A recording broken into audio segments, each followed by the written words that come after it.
ये रास्ते भी बंद हुए, कहा कि जाता रहा अहकामात भी अदालतों के रास्ते बंद ना किए जाएं, रास्ते भी बंद हो रहे हैं, मोबाइल फ़ोन भी बंद हो रहे हैं, पेट्रोल पंप्स बंद करने के उन्होंने कह दिया है। ये सारा अमल है। तो अब इसका मतलब ये है कि हुकूमत ये तमाम तर चीज़ें बंद करने के बाद जो बार बार बात कर रही है कि IMF से मुज़ाकरात हो रहे हैं और यहाँ पर ये धरने के लिए और एहतजाज के लिए आ रहे हैं। इन सारी चीज़ों को नहीं देखा जाता आलमी सतह पर कि हुकूमत बेबस हो जाती है जब ये चीज़ें बंद हो जाती हैं। तो मैं आपसे ये अर्ज करूंगा कि आपके प्रोग्राम के तवस्सुत से मैं इस वक्त पाकिस्तान के चीफ जस्टिस से गुजारिश करूंगा कि जिस तरह के हालात पैदा हो गए हैं, ख़ास तौर पर अदालतों के अहकामात पर अमल दरामद नहीं किया जा रहा। Already Islamabad high court order कर चुकी है, इसके बावजूद जो है इस तरह की सूरत हाल पैदा की गई है। मैं समझता हूँ कि इस वक्त उन्हें नोटिस लेना चाहिए, क्योंकि उस वक्त उन्होंने आइन के तहफ़्फ़ुज़ के लिए, और वो उस वक्त आइन का सिर्फ इतना मसला था कि वो यानी पार्लियामेंट के अंदर वोट ऑफ नो कॉन्फिडेंस की कार्रवाई जो थी वो नहीं हो रही थी, उसको रुकावटें थी, तो उन्होंने नोटिस दिया था। तो और बड़ा मैं समझता हूँ कि उस वक्त उन्होंने काफ़ी मेहनत की, तकलीफ उठाई, रात गए वो आए।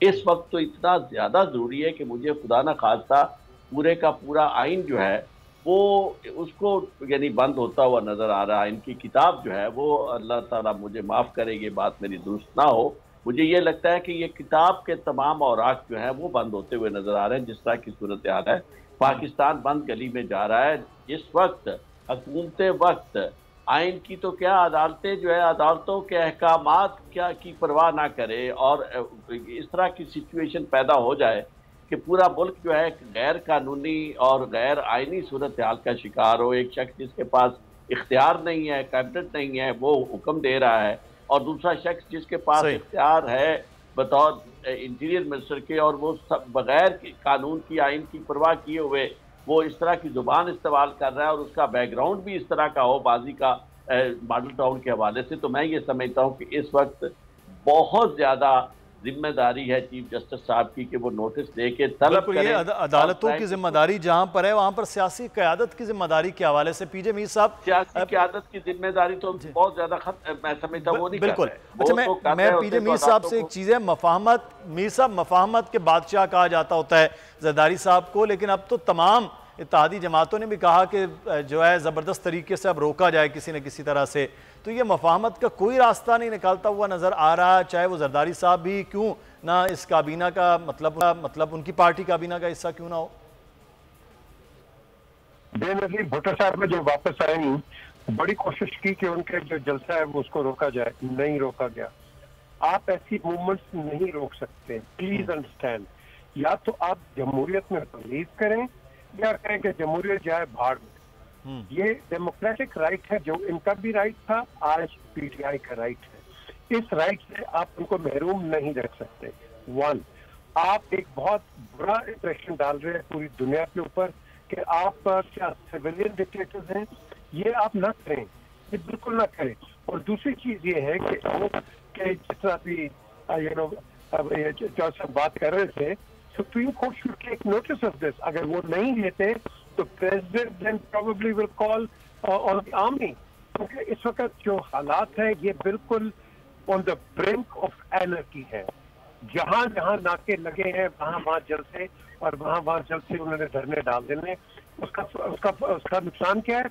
आपका जो सप्लाई लाइन पे सब टूट जाएंगी, आपका पेट्रोल टाइम पे पहुंचेगा नहीं, आपकी सब्जी टाइम पे पहुंचेगी नहीं, आपका दिहाड़ीबाज वैसे मारा जाएगा। तो आप ये कब तक करेंगे? मैं नहीं पता कि कितनी देर ये धरना चाहता है। इनके मुतालबात है इलेक्शन कर दें, तो यहाँ पे एक डेट दे दूं, आपको क्या तकलीफ है? एक डेट दे दो।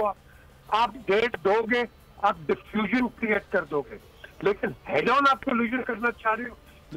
ये अभी मीसब, इसका मतलब है एक एहतजाज को, एक मार्च को रोकने के चक्कर में 300 शहरों में मार्च जो हो जाएगा, वो क्या छोटी बड़ी शहराएं वो बंद करने का अमल वो नज़र आ रहा है। ये पूरी स्ट्रेटजी है। अब अगर 2016 में उस्मान डार साहब 2016 की तरह आपकी क़यादत को इस्लामाबाद पहुंचने ना दिया गया तो सर फिर क्या करेंगे? तब भी आप इस्लामाबाद में नहीं दाखिल हो पाए थे, खान साहब बनी गाला, बाकी आप लोग भी बाहर। देखिए, एक तो ये पाकिस्तान तरीके इंसाफ वो 2014 के धरने वाली नहीं है। सही, इसके वर्कर्स की जो मोटिवेशन है चार्ज वर्कर है। और प्लस जैसे मैंने आपको कहा कि बात अब तरीके इंसाफ से आगे निकल चुकी है, ये पाकिस्तान की बात है।